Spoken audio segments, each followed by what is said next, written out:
Let's see what happens here, because it's Tuesday. This is where you get to say "so happy it's Tuesday," which is Yeah, you're aware of TGIF. So happy it's Tuesday. Different acronym of a different kind. I like it. All right, we are live, so we're going to get this tweeted out here. I've just got to figure out how to do that because it's giving me a generic link. There we go. There's the little link that I'm sure everybody wants to see. So let's get that going. We've got a 7-gamer tonight, Nolan. Last night was pretty wild. I was down early but had a bunch of stacks going late, so it ended up working out in my favor. And I caught back up. And then I realized I was 3 points away from a DK, I forget what they call it, where you get 10 extra money, a turbo booster or a booster contest. And I had played, good God, which Stahl is the defensive one? Mark Stahl. And I didn't realize he was stretched, but he was stretched at 6:05. I was off doing basketball at 6:05, so I missed that. Not that whatever I would have put in there would have gotten me the 4 points, but that would have taken me from an 8% loss to about a 21% winning night. So Nice. Oh, I didn't even realize Mark Stoll was out either. So there you go. So you're not out of place there. Did you have what did you have? Did you have some Toronto 1 in there? Toronto 1, yep. Toronto 1, and then Binnington. Oh, nice. The double A graded Binnington. That was a good call by Osmo there. Yeah, that definitely worked out. So close. And normally I always put whatever I do and this is just for those of you at home, if I've got a winner take all that I play, and I usually only play one lineup in winner take all or a ticket contest, because I'm like, well, I'm either going to win or not. If I have a bunch, that doesn't help. That's kind of my mental thought. But I always put one of those or my booster contests in a league, because so often you'll get so close to the cutoff, and on those semi, 5%, or you better be first or your last contest, you get close and you're like, well, shit, if I would have had that in something else, I would have made a little cash. So I always make sure those are in just a league is fine by me, because it doesn't make me go away empty-handed. So, but I didn't last night because I was scrambling and had a lot more riding on basketball. If you didn't have Toronto 1 last night, you were pretty much done. So, but we had the grades pretty close to being right. I think what the right play was, anytime you can kind of get leverage on the field in a really nice spot by taking a line that's less owned, I think it's probably a smart move. I was too stupid and just took a lot of Toronto 2 last night because of their value and because they just fit in so nicely with other stacks, in spite of the fact that they're probably like 3 to 4 times lower ownership than Toronto 1. And then you look at Toronto 1, it goes ham. They had a huge total. The winning lineup in both contests, I think it was like a Florida 2 stack or a Tampa 1 stack with Toronto 1. So always pays to think about ownership a little bit. Sometimes we get caught just sort of looking for the best lines, and really like all the top owned lines busted last night. Calgary 1, San Jose 1, Tampa 2. Toronto 2 was okay, but not the nuts. So there's definitely merit in fading some of these top lines sometimes, and just sort of having that as your strategy. Yeah, absolutely. And we'll talk a little strategy, a little housekeeping as we let some people collect in here, and then we'll get going. So we have a 7-gamer here. I've got all my notes in place. I know you're well ensconced today because you did literally all of the NHL content Nolan had a hand in. That's right. So I give you a hand, good sir. Thank you. That's what I'm here for. Jake, hurry back. No. Yes. He's been gone 2 days. We're like, where the hell is Jake? Oh yeah, we're all trying. But it's like, baseball starts on Thursday, so the rest of us, while you're doing all NHL, the rest of us are doing everything and trying to get baseball ready. But you'll see, for those of you that play both, we're dropping free series in front of the paywall that's just breaking down the changes. Luffy, myself, Adam, Spags, who am I missing? Jake, who already wrote his, and then Josh. And now we've all taken one of the divisions between the 3 American League and the 3 National League, and we're just writing up changes in player movement and stuff like that. So that'll be a nice refresher for everybody. There should be content up. It'll start dropping tomorrow. Of course, the main slate on DraftKings for baseball is 4 o'clock on Thursday. They do have 1 o'clock contests. There's only 3 games before 4 o'clock this year, the way they've spread it out. So the different sites are treating the quote main slate differently. But keep your bankroll dry. Remember, there will be some overlay, but we've got about 200 playable slates across 180 whatever days. So it's going to be fun. All right, let's get into. I want to pick your baseball brain for a quick sec. You got some, like, I've got my draft tomorrow. We're switching to a keeper auction draft. Only keep 5 players, but I want some potential guys. You got any like season long guys you're high on, like the Yohan Moncadas or the Rafael Devers? I like Daniel Murphy is generally going. If you're, how many teams in your league? 12. Okay, he'll go in like the 6th round. I would take him around early because people are forgetting he's in Colorado now. So I think he's good. He'll have first base and second base eligibility. He's going to take over for DJ LeMahieu, who is going to be kind of a utility guy for the Yankees this year. So his average should be great, and he's a huge doubles hitter, and he was key to many of my victories, both when he was with the Mets. He was on the DL last year, right? I remember I stashed him for most of the year. Yeah, he got hurt there at the end, and he was with the Nationals, and they traded him, and it was just kind of a lost season for him. But I like him for a bounce back. From the Nationals, Juan Soto. He's just turned 20. Osmo.com says Eloy Jimenez. He is with the White Sox. He's an outfielder. He is their rookie talent. I think he'll break camp with the big team. If I remember correctly, he already signed a contract, so they're not going to screw around with what they call the Super 2, which they futz around for 10 to 15 days until a certain aggregate number of days have happened based upon the players in the minors. It's some screwy formula, but then they can call them up, and then that doesn't count as a full service year. So the rich get richer, and the rest don't. So you'll want to look at that guy on for sure. Anyway, oh good God, they're saying we have the Burt Reynolds modulator on. I have no idea what that means. They're saying you got a really deep voice. Oh, well, interesting. Okay. Normally I get accused of being excited and too loud, so we'll see. Dumpster Fire asks if you just hit puberty. No, it was decades ago, actually. So, putting it this way, fantasy hockey. This was my 22nd season. Fantasy baseball. This will be year 31. So, wow, that's amazing. I love it. Just throwing it out there. All right, let's get on to today because we could spend literally the whole show talking baseball. But we've got our crowd with us here. 7-gamer. Of course, growing up in the state of Washington, never really had a hockey team that I rooted for. We didn't even really watch it very often, so I didn't really watch hockey until I got to college. We'd go to Seattle, would have a bunch of there's minor leagues. There's 3 teams within driving distance, and we would just ride the bus down to the downtown Seattle and drink beer and watch minor league hockey, and that was fun. But I've adopted the Washington Capitals. I never hung in with the Vancouver Canucks. My apologies, Kelly or Nolan. But my wife had season tickets for the Capitals a couple years before we were married. But we usually try to go once a year, so I've sort of adopted them because Alex Ovechkin. It's a good team to adopt. Good timing. Absolutely. So, but this is gonna be weird because my favorite player, my favorite 2 names, and I mentioned this when I was on the show during the NBA. All-Star break is Sebastian Aho. So the story behind that is my great aunt and great uncle had a cat that they called Asshole, but they called it Aho around the kids. So his name was Aho. So that makes me, and I think it's Aho for him, but that always makes me laugh. And then of course Nino Niederreiter is just the best name of all time. And then he gets traded, so my 2 favorite names are together. And now they're going against the Capitals, which by rule I have to recommend Caps 1,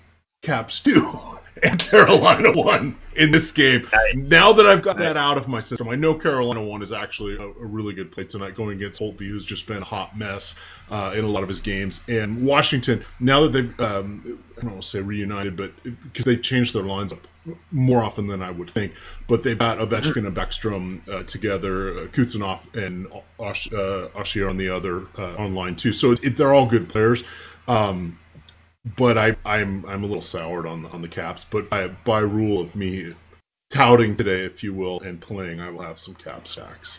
Nice. Yeah, I mean, I don't think that's necessarily a bad move. Carolina 1 and Carolina 2 is where I'm going to head today. Just some quick notes on this game to get started. The Capitals switched things up in their last game, and they're really hot third line. They took Carl Hagelin off that line and put him up on their second line, and then moved Jacob Vrana down to their third line. So not sure why they did that, but the Beats are tweeting out that they're going to go back to that again tonight. On the Carolina Hurricane side, it looks like everything is the same. In terms of underlying numbers, the matchups offensively definitely favor the Carolina side here. We've well documented Carolina 1's numbers. So in my spotlight stacks today, I just went and looked at some of their numbers, and like, though they started really hot, they've really managed to keep up a lot of their elite numbers. So they're averaging about 30 scoring chances for and 13, 14 high danger chances for per 60. So really good line there. And then as a filler stack, one of my favorite plays today is the Carolina second line, who have been amazing together since they've been put together.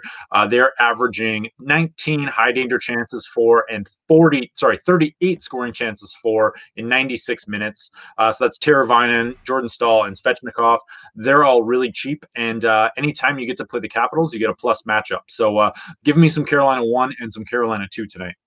All right, and then I see in chat a couple of people are saying, "Yo, what's going on? Hope he's been good. He hasn't been great. You're paying great prices for him. Yeah, and he's been I think inconsistent is the better word, because he gives up.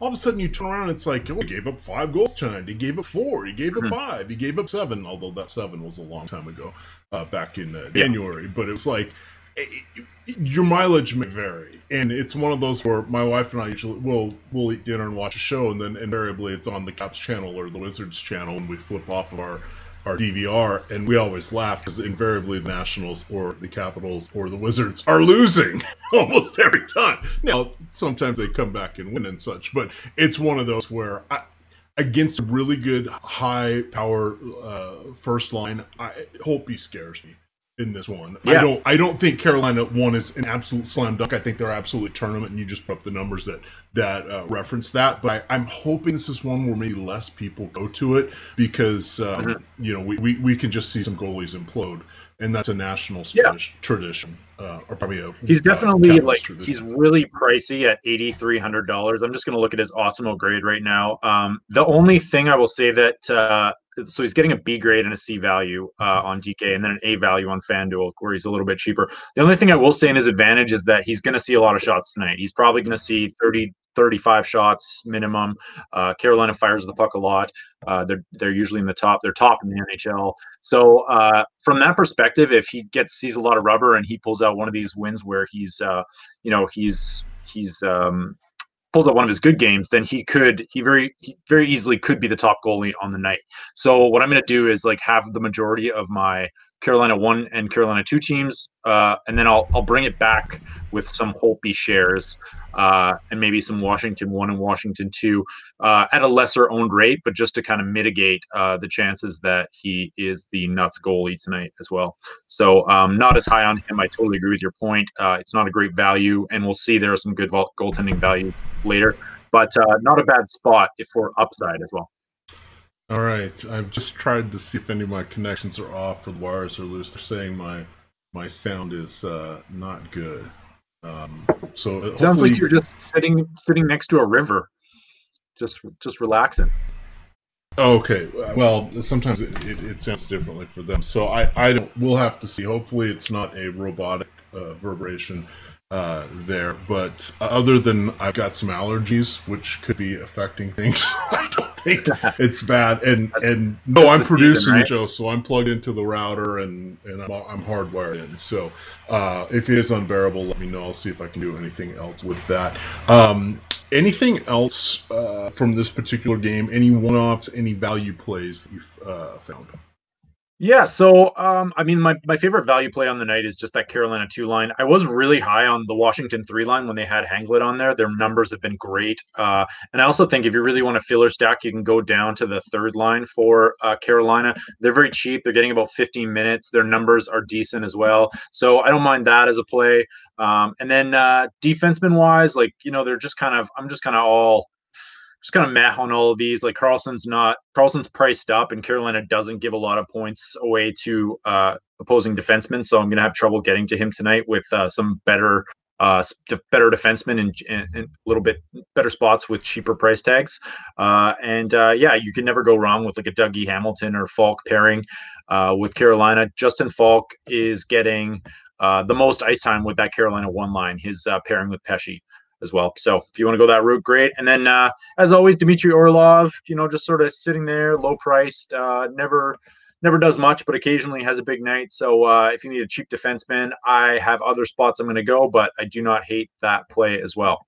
All right. I have to unmask myself, Nolan. I'm actually testosterone. That's why my voice is like this. That's who you. We've been trying to figure it out. So you like Jap anime and. Yeah, we're not pairing goalies with anything or whatever, or D-man, etc. So there you go.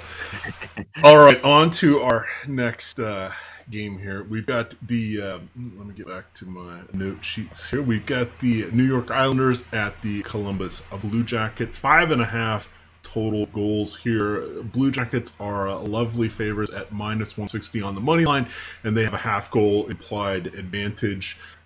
We know that Bobrovsky is confirmed. We're still waiting on Tomas Greiss here. I'm assuming that's how he goes with his name, Greiss. I am not overly excited in this one. I didn't have any notes other than, holy cow, Bobrovsky is a lot higher in salary than I would have expected today.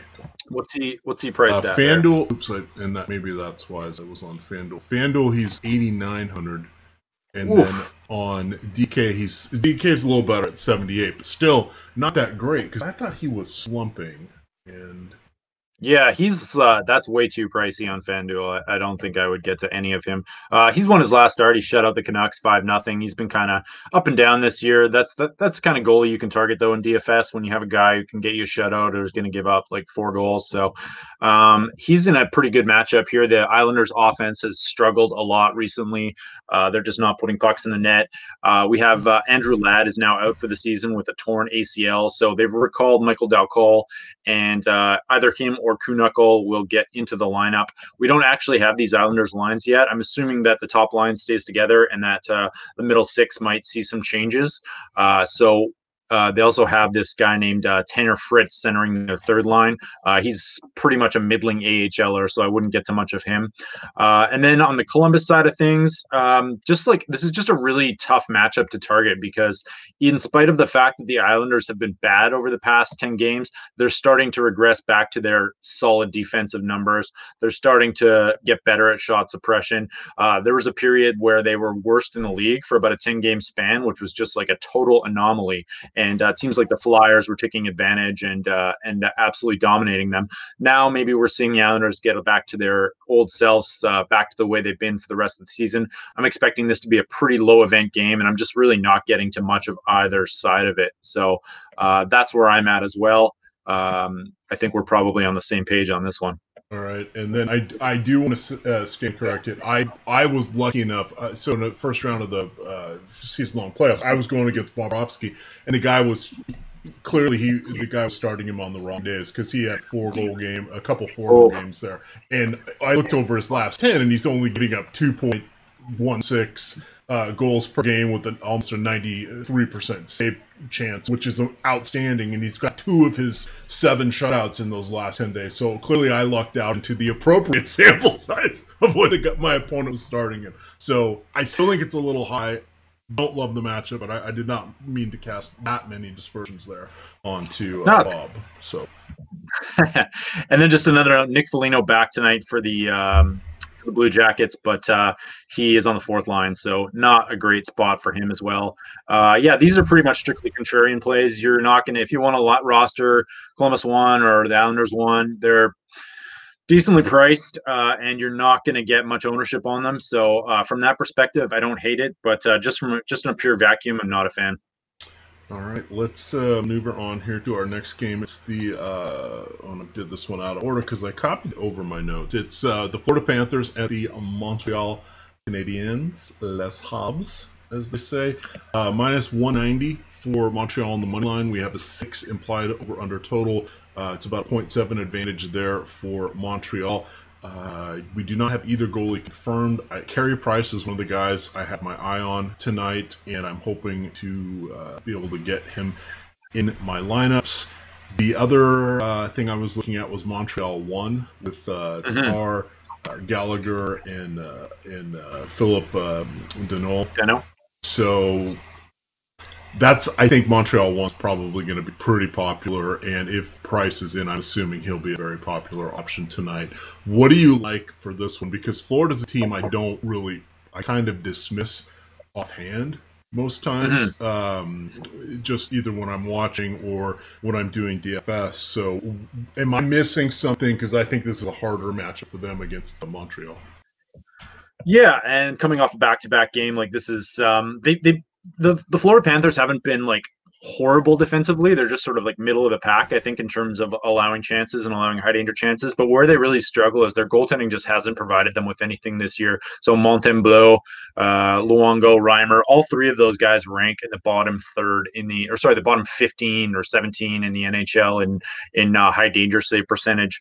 So that's where you kind of get this X factor where you might have, because their goaltending has been so bad, you might have a little bit of an advantage here for Montreal. I wrote up Montreal 1 in my spotlight stacks. They led the team in ice time. I think they had a 27% 5-on-5 share. You have 2 players playing on the power play there, and their numbers are just really good. They've been really good all season. They're averaging 37 scoring chances for, 13 high danger chances for per 60. And with Florida on the second end of back-to-backs, I like targeting them, but you're right. They're going to be very popular tonight. Montreal has the highest implied total on the slate. So you're not going to catch anyone surprised if you're going Montreal 1. If you want to go maybe a little bit more contrarian, you might want to roster Montreal 2, which has also been pretty good recently, though not as good as Montreal 1. All right, premium chat, big Turk, give you a hat tip there. He says, "Love it when Emac starts laughing at his own takes."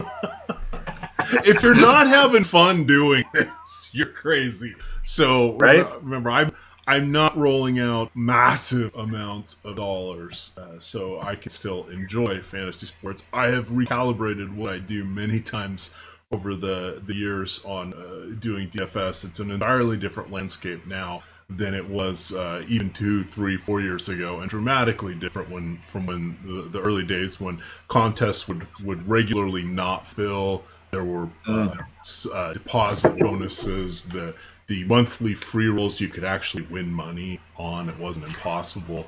The salad days are long ago, but still having fun and enjoying this stuff. So as long as you're enjoying this, DFS is a good time. If it's infuriating, never be afraid to take a break or try something else for a little while. 100%. Did you play on the Draft Street back in the day? I did play Draft Street. I did not do hockey there. I mostly did college football, baseball, and they used to have week-long contests, which were awesome for baseball and for basketball. Because if you play, there were no sites there really were no baseball projection sites. Very little, if any, basketball projection sites. So if you knew how to look ahead, map things out, figure out what you were doing, you would gain an advantage there. And true story, notorious Derek Farnsworth, you guys know him from the industry. He would just clean up on those. I don't doubt it. For those, and they kind of went away from them. And similarly, the sites have gone away from the Survivor contest, etc., because they can't turn the rake as fast as they would like. So that's the thing, right? I was hoping like when tennis came on, it would actually be like full tournaments, but they just, when you're committing that much money, they're not getting their money back on their rake, so you're never going to get them. Just looked up Montreal 2 there while we were talking, and got some numbers here. Their numbers are ridiculous as well. They have 37 scoring chances for per 60 and 22 high danger chances for per 60 in 60 minutes this year. So if you want a nice pivot off them to Andrew Shaw, Lehkonen, and Domi, you're probably going to get them at like 1/3 the ownership as Montreal 1. Not as much ice time, not as much power play correlation, but again, a pretty solid play tonight on this slate. All right, let's continue on here. We've got the Buffalo Sabres. We've got Ottawa. Let me get back to my notes since I went out of order. We have Buffalo 2, let's go. Pardon? So Buffalo 2, let's go. I was going to set it up for you there. We've got Ottawa barely favorites, so -110 on the money line, 6 over under here. But I see maybe that line moved because our implied total here has a slight nod to Buffalo. But of course, it's Craig Anderson, and there's no way he's going to survive the onslaught that is Buffalo 2 tonight, Nolan. I will let you just take it away from here. Emac, you can. And sorry, just another note on that Habs game. Price is our top goalie tonight. I think he's in a really good spot. It's a bit of a dangerous spot with Florida having like some offensive firepower, but they generate a lot of shots. Montreal really poor at stopping shots, so he at least has that potential for a win tonight. And Florida's total is actually a little less than I thought. It's just 2.6 goals, which is not great for them. So just a note on that on goaltenders. I will happily be rostering Carey Price tonight. As for Buffalo 2, we have a AA grade on them tonight.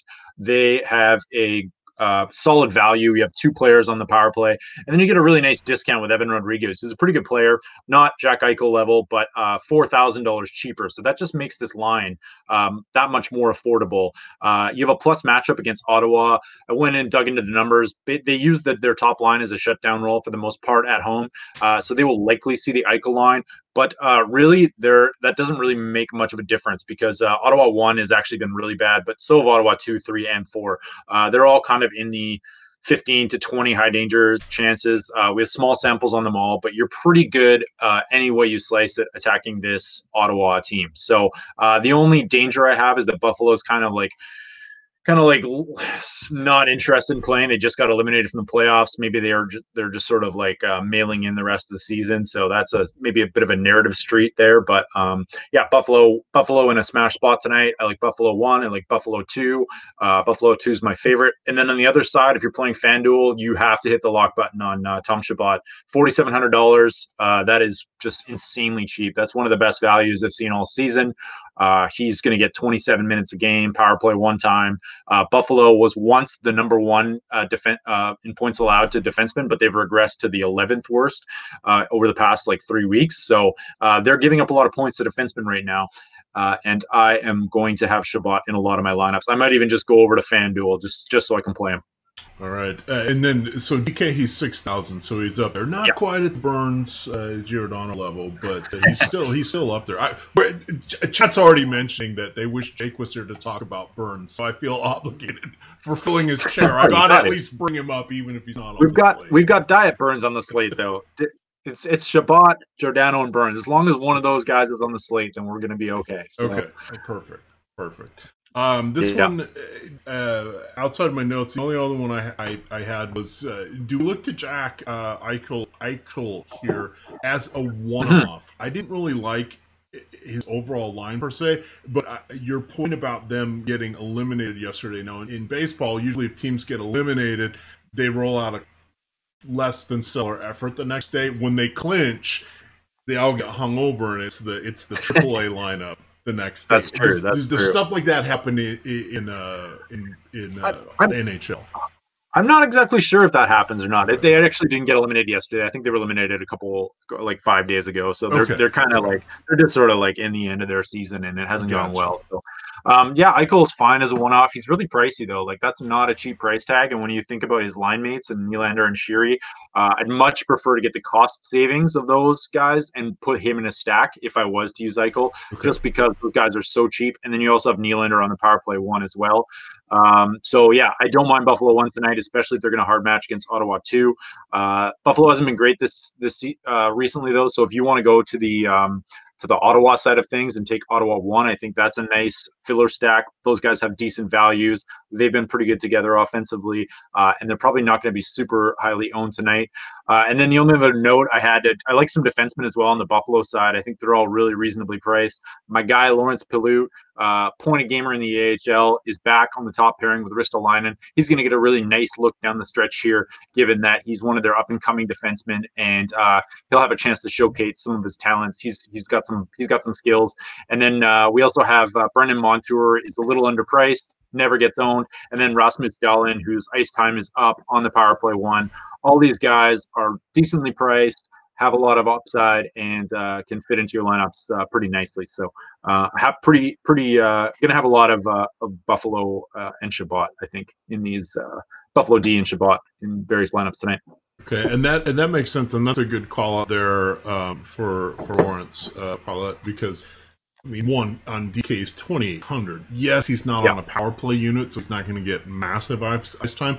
But if he's on D, and tell me if this is the correct way to read this. If he's on D1 and the guy who's on paired with him on D1 isn't on the top power play, they're going to be the guys that come in right after the power play and soak up some more time, right? Is that how it works?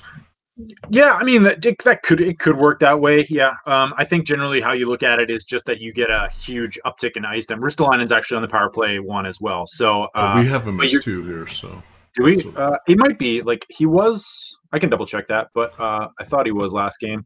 Was probably an in-game change. Yeah, I think you're right. He's not. So my bad. But what you're going to see is Palut just get an uptick in minutes, and we saw that last game when he played with Ristolainen, and he goes up from like his 14-minute regular up to 20 minutes. So in no time at all, if he continues at this role, he'll be priced about $1,000 more, assuming he doesn't even do anything. Yeah, I like him a lot, and it's a great bargain tonight. You don't really need to go there too much, but he might catch some people off. Catch people by surprise just because he's just gotten back into the lineup after being in the doghouse for the better part of a month. All right, and then the last guy I did have a note on in my goalie section was Craig Anderson, and it was my brilliant note say Craig Anderson ? And I'm assuming I was supposed to remember that he's a little cheaper amongst the DK guys. Is that someone you would consider against? Absolutely, yeah. So I think I will definitely have some Ottawa 1 stacks with Anderson, maybe Ottawa 1 and Shabbat. Anderson's really cheap. Buffalo is not a great offensive team. You know, outside of their top 3 players, they really don't have a lot in their forward lines. They don't really have a high total tonight. What's their total at? Like 2.5 or something, 2.9? Yeah, Buffalo's 3-1 and Ottawa's 3. So it's 3. Okay, so yeah, nothing super exciting. Anderson's kind of goalie that can just occasionally steal one for you. We saw it last game where he was pretty darn good, and he's going to see a lot of shots because Ottawa gives up a lot of shots. So yeah, give me. I will definitely have a few Craig Anderson shares in my my Ottawa 1 stacks, and that's a nice pivot too because I think a lot of people are going to attack Buffalo tonight. So if I had to guess, I would say, even though these lines are split up, Buffalo 2 is probably going to be pretty popular, one of the top 5 most popular lines on the slate. All right. What now? Do you utilize Fantasy Cruncher or do you hand build? Yeah. Actually, I just started doing it about a month or 2 months ago. What rule do you was a hand builder, but what rule do you set to make sure you get a goalie with your lines? So what you want to do? A key player. What's that? Do you designate the goalie as a key player, or is there a different way of doing it? No, so there's actually a really easy way to do it. If you're on Fantasy Cruncher, what you want to do, I'm just going to load it up here. You go to Advanced Options, and then you make a new rule. So you go to Position Stacks. After on the top left corner, you have Advanced Option. Then you go to Position Stacks, and then you want to put in. You can stack one goalie with at least one center or winger from the same team, and then that will just make sure that your goalie is correlated with whatever line stack that you're doing. So if you're stacking, it's just a really easy way to make sure your goalie gets correlated. All right, sorry, it's loading on the screen. So I'm showing people from my screen here. So absolutely. I'm up. So you go to Position Stacks. Position Stacks. Yep. Then you go to Stack 1. Okay. Go down to 1. Okay. And then stack 1 goalie with at least one center, winger. Okay. And then from same team, and then just go add stacking rule. Okay. That blue bar, and then you're set. That's it. You got your goalies will all be stacked. All right. And it automatically will not have a goalie going up against another goalie or another player because it's set that way to default, so you won't get like your goalie going up against a giant game stack or something like that. So yeah, super easy.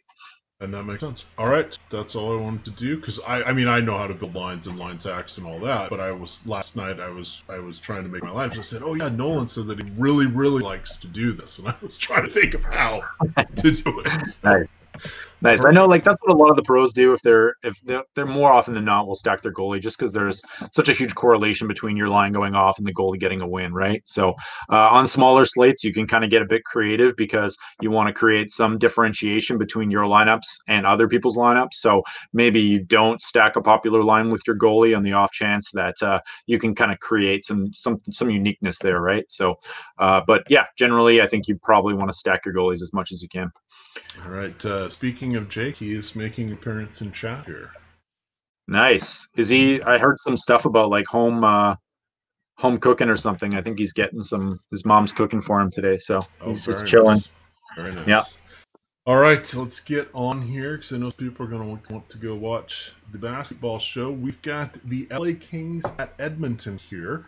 We have Mikko Koskinen as a phenomenal 2-1 favorite here, going. Oof. Assuming he gets confirmed, going against likely Jonathan Quick here.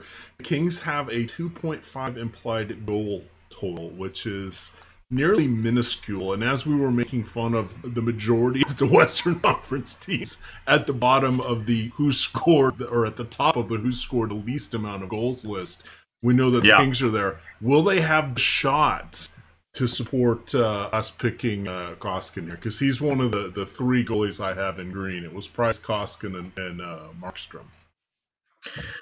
Yeah, I think it's kind of the same debate we had last time, right? Or last night, where like the Kings just don't generate a lot of shots, but this is the Oilers do allow a lot of shots. They allow the 5th most shots in the NHL over their past 10 games. They're generally near the top of the league. So Koskinen will probably see a fair amount of rubber, and I don't think there's anything wrong with going to him in your stacks as well.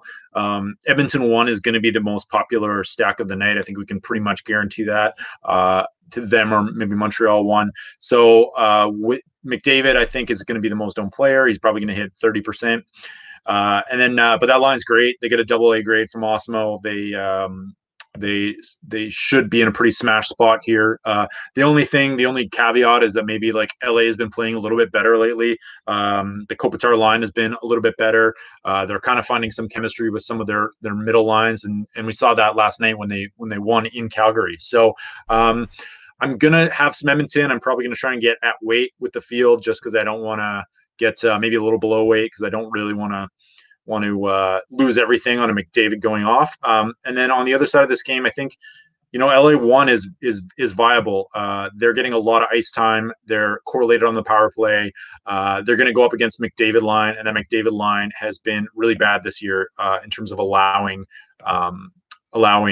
chances. I think they are near the bottom in terms of lines that have been together for a while. So if you want to pivot, you can go to LA 1. If you want to game stack it, that's viable too. And if you want to go with Edmonton 1 here, you should probably get a little bit creative in your large GPPs and try and find some unique stacks because they are going to be owned. And don't forget to put Zach Kassian in on those Edmonton 1 stacks too. Really cheap.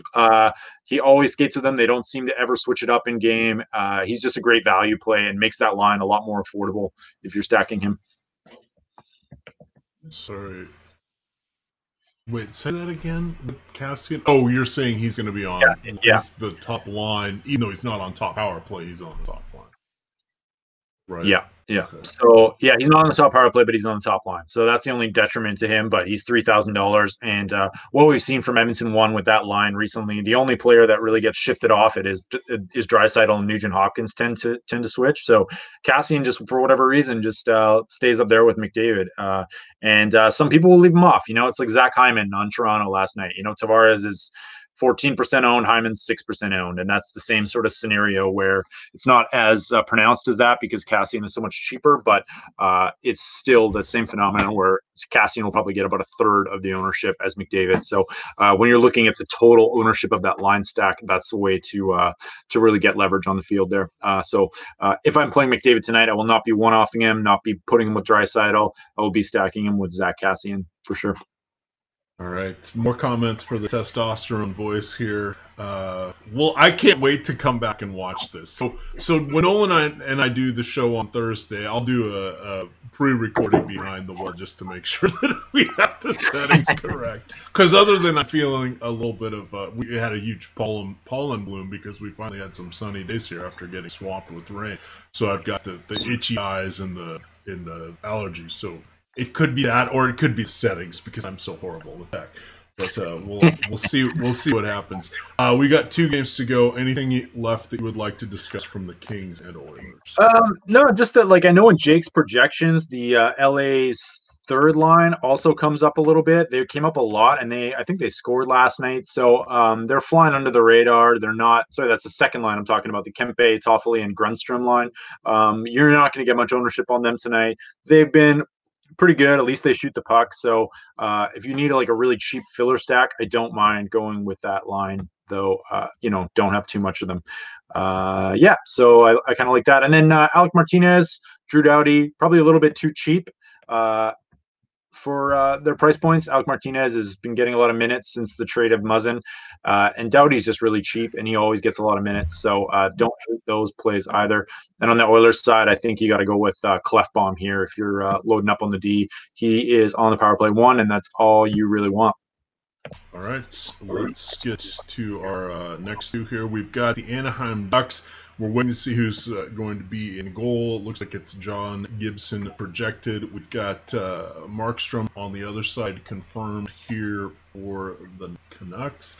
I'm going to my notes here. I didn't have many in this one. So Vancouver minus 135 favorite. We have a 5.5 projected total, which is basically just over 2.5 apiece.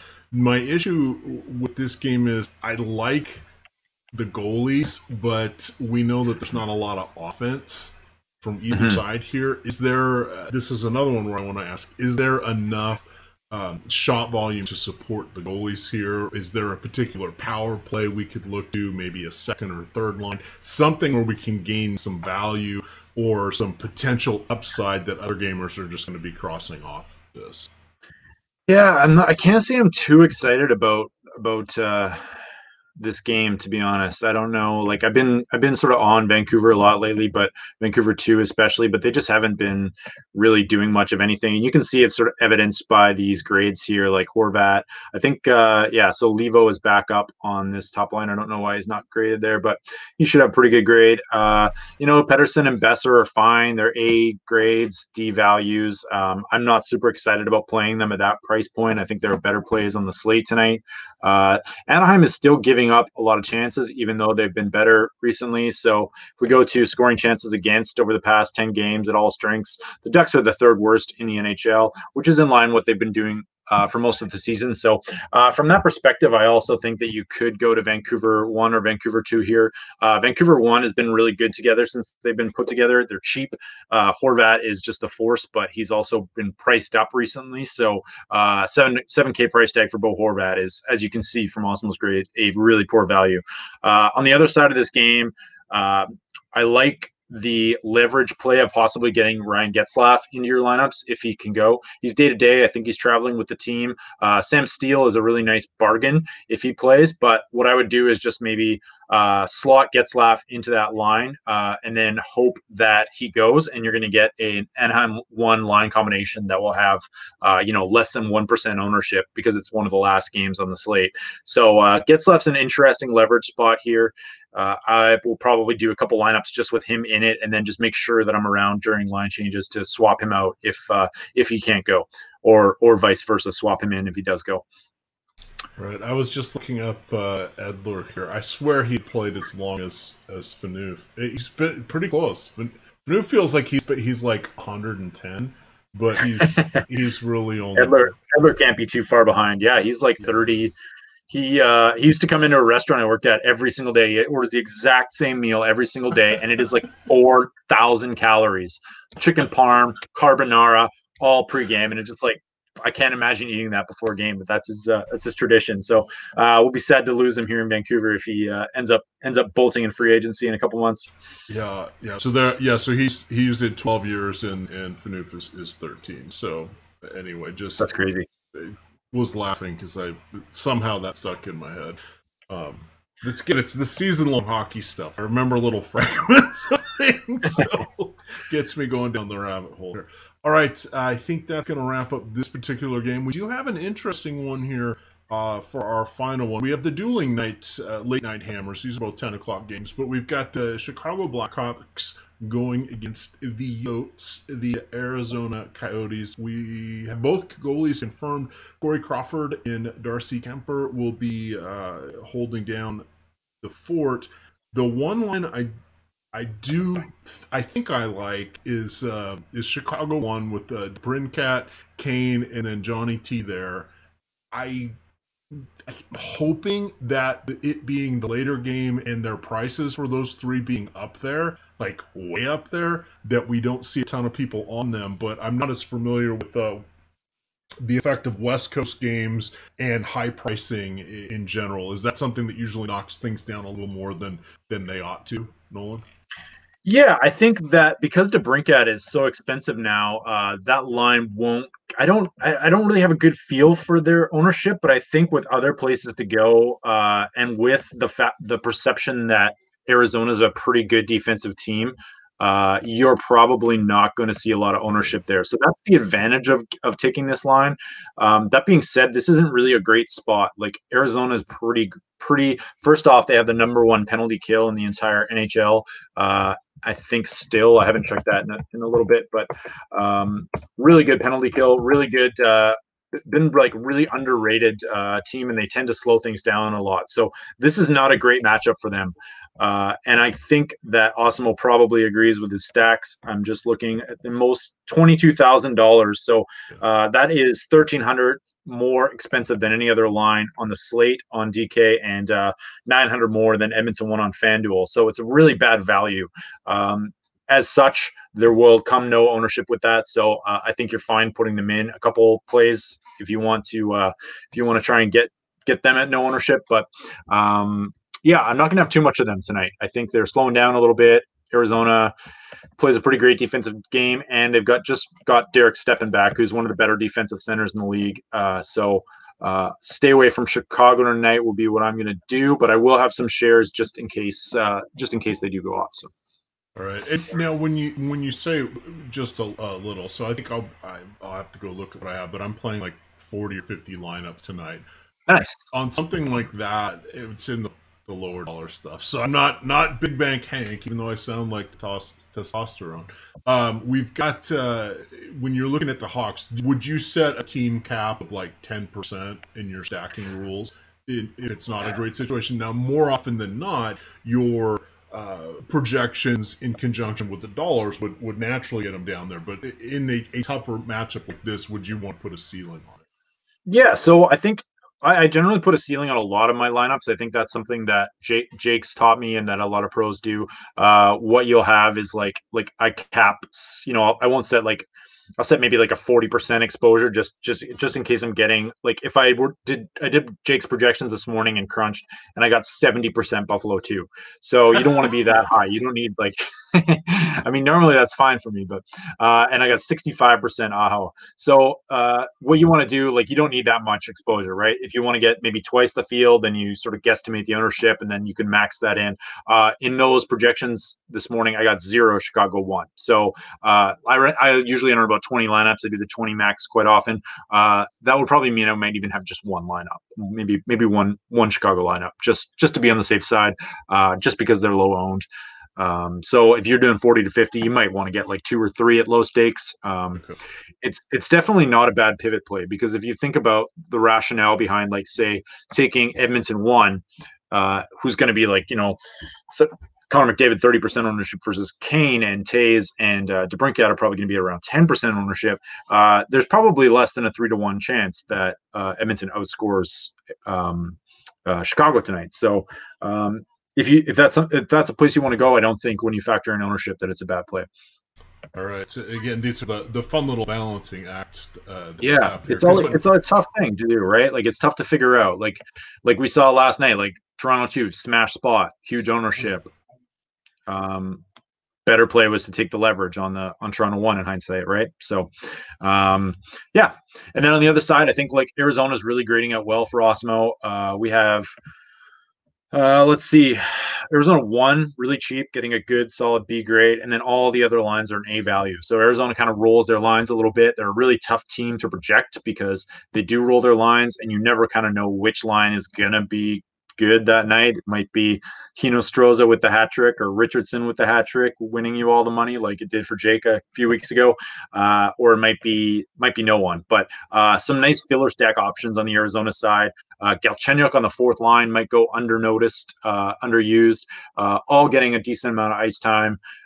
So you can kind of, I don't really have a favorite here, but yeah, I think you're probably good to roll out Arizona 1 with some safety and maybe flying under the radar a bit. All right, they're asking if somebody thought we missed a game, but then they said it's Vancouver. We talked about Vancouver. We went down a rabbit hole talking about Don Phaneuf. It's so forgettable that we can't blame you though, because like who would want to talk about Vancouver and Anaheim in Game 78 of the season, right? We probably should have skipped that game in retrospect. Yes, yes, and no worries, Ricky. No worries. It happens. It happens to the best of us there. But and in basketball, I think it was maybe 3 months ago, Laffy actually and Adam skipped a game. Laffy was so mortified because he'd never done that before. He's like, I pride myself on this, whatever. And they skipped the Washington Wizards, which is Adam's favorite team. And Adam, they got to the end of the show and they were off air. And Adam said, did we talk about the Wizards? And Laffy's just like, oh my God, I don't think we did. He said, I've never missed a game before. So... First time for everything, right? Yes, I have done it before. Not in hockey yet, but I haven't done many hockey shows. So there will be a first time. We've got a couple more chances. I will be joining Nolan again on this Thursday and Friday. We will be doing the show again at 4 o'clock. We've got a new feature that we have done a little bit of a soft launch with here at Osmo, but it is office hours. And Nolan and Jake are taking turns manning the Thursday and Tuesday slot at 5 o'clock in the premium pay channel, or the premium Slack. We have a dedicated office hour channel, so this is a good time to ask questions, not just for what's going on today. We don't mean it for it to be something like that, but higher level stuff, like how I was asking about how to stack goalies, talk about percentages of where you want certain players, how if you're hand building, which I did for years in hockey. I didn't do the mass multi-entry until last year when I was dabbling in it. So I would literally build 3 lineups and that's what I would play. And that would just be where it was at, because it was more time consuming for me because there weren't nearly as many good sites that would have line rankings didn't exist, but even finding people on the right lines for the go-to sources which are the same go-to sources as they were a couple years ago in Goalie Post and Daily Face-Off and Left Wing Lock and all of those, they had errors in them all the time. Everybody's gotten their game up a little better now. Fantasy Labs is around and RG's around and we've got ours, etc. But it was something that was just so hard to track. And there wasn't a robust hockey Twitter thing, so I would just hand build and probably make fish decisions. But now it's kind of more fun. So that's something we talk about in office hour strategy. We've got Ben Assa doing a golf strategy. We've got myself. Just any questions you want. I'm going to run more or less a potpourri hour. If you want to talk bankroll management, if you want to talk whatever the sport is for the day, whatever it might be, I'll be doing that. Laffy and Adam are doing a couple. And at nighttime, they're doing. I think they've got Monday and Tuesday at 10 o'clock at night. So we're not under pressure from the slate. We can think about it, hey, how did you handle this 4-game late slate? Hey, we've got, this happening in baseball. How are you going to handle that? It's going to be a time where you can get a more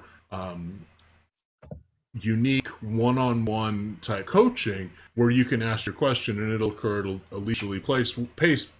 Or much like these shows do, or the other DFS strategy shows do as well, it's just a chance for you to up your game to the next level. Because let's face it, stuff gets tougher and tougher every day as people keep innovating ways to narrow down that ever elusive edge. Nolan.